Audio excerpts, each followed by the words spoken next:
तो नमस्कार दोस्तों, आज अपन बात करने वाले हैं जो रीट मेंस का थर्ड ग्रेड का पेपर हुआ था लेवल 1 का। उसमें भूगोल के कुछ प्रश्न थे जो हमें कहीं भी नहीं मिले, यानी किसी भी गाइड में नहीं मिले। तो वो प्रश्न आपको एक बुक में मिलेंगे। सामाजिक विज्ञान कक्षा 9 और 10 की मैं आपको प्रश्न बताने वाला हूँ। देखना, पहला प्रश्न, राजस्थान में शरद ऋतु मध्य सितंबर से लेकर मध्य दिसंबर तक रहती है। ये देखो, शीतकालीन में शरद ऋतु मध्य सितंबर से दिसंबर तक। वर्षा के पश्चात खुले आसमान के कारण इस ऋतु का तापमान 38 डिग्री सेंटीग्रेड तक बढ़ जाता है। ये भी मिल जाएगा आपको, देखना लाइन टू लाइन मिलेगा। लेकिन ये आपको, ये देखो, वर्षा के बाद इस ऋतु के प्रारंभ में आकाश स्वच्छ रहने के कारण 38 डिग्री सेंटीग्रेड तक तापमान बढ़ जाता है। अब देखो, इससे अच्छा और क्या चाहिए। पूरी लाइन टू लाइन ही इसे मिल रही है। सब इस प्रश्न के बारे में बोल रहे थे कि ये राजस्थान की भूगोल से है, लेकिन ये राजस्थान भूगोल का नहीं है, ये भारत की भूगोल का है। अपने जो विद्यालय विषय में सामाजिक अध्ययन दे रखा है, उसमें प्राकृतिक वनस्पति दे रखी है भारत की। तो ये भारत की प्राकृतिक वनस्पति का प्रश्न है, राजस्थान की का नहीं। क्योंकि भारत में पाई जाती है शुष्क वन। तो शुष्क वन उन क्षेत्रों में पाई जाती है जहाँ औसत वर्षा 50 से 100 सेंटीमीटर रहती है। अब ये देखो, कक्षा 9 की सामाजिक विज्ञान बुक है, उसमें दे रखा है प्राकृतिक वनस्पति और मृदा। कक्षा 9 की सामाजिक भारत वाली। अब देखो, भारत में ये रहा शुष्क वन। ये वन उन क्षेत्रों में पाए जाते हैं जहाँ वर्षा का औसत 50 से 100 सेंटीमीटर तक होता है। अब देखो, इसी से मिला ना, सेम टू सेम जो कि भारत के वनों से।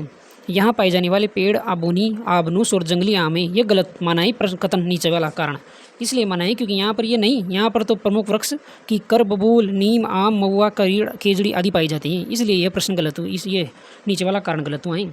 तो देख लो आप, लाइन टू लाइन मिलाएं, ये ऊपर का लाइन, ये नीचे की लाइन, और पेपर में ये रहा भारत के वनों से उठाएं ये प्रश्न। एक प्रश्न ये रहा हाड़ौती के पठार के बारे में। राजस्थान का दक्षिण पूर्वी पठारी क्षेत्र को हाड़ौती पठार के रूप में जाना जाता है। हालांकि मिल जाएगा कहीं भी, लेकिन मैं तो बात कर रहा हूँ उठाया कहाँ से। ये देखो, दक्षिण पूर्वी पठारी प्रदेश, इसे हाड़ौती पठार के नाम से भी जाना जाता है। अगली लाइन है, यह बाराबूंदी और कोटा जिलों में विस्तृत है। ये देखो, यह बाराबूंदी, कोटा, झालावाड़ जिलों में विस्तृत है। अगली लाइन है, कथन, चंबल इस क्षेत्र की मुख्य नदी है।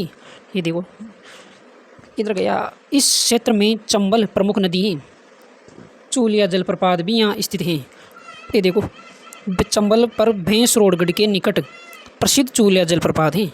इसके बाद है, यह छप्पन के मैदान के नाम से जाना जाता है। बिल्कुल नहीं जाना जाता। इधर देखो, भैंसरोडगढ़ वो बिजोलिया के बीच पठारी बाग को ऊपर माल कहा जाता है, लेकिन यहाँ छप्पन का मैदान दे रखा है।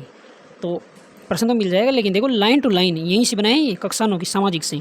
तो थर्ड ग्रेड के लिए सामाजिक विज्ञान पढ़ना बहुत ही जरूरी है, ठीक है ना।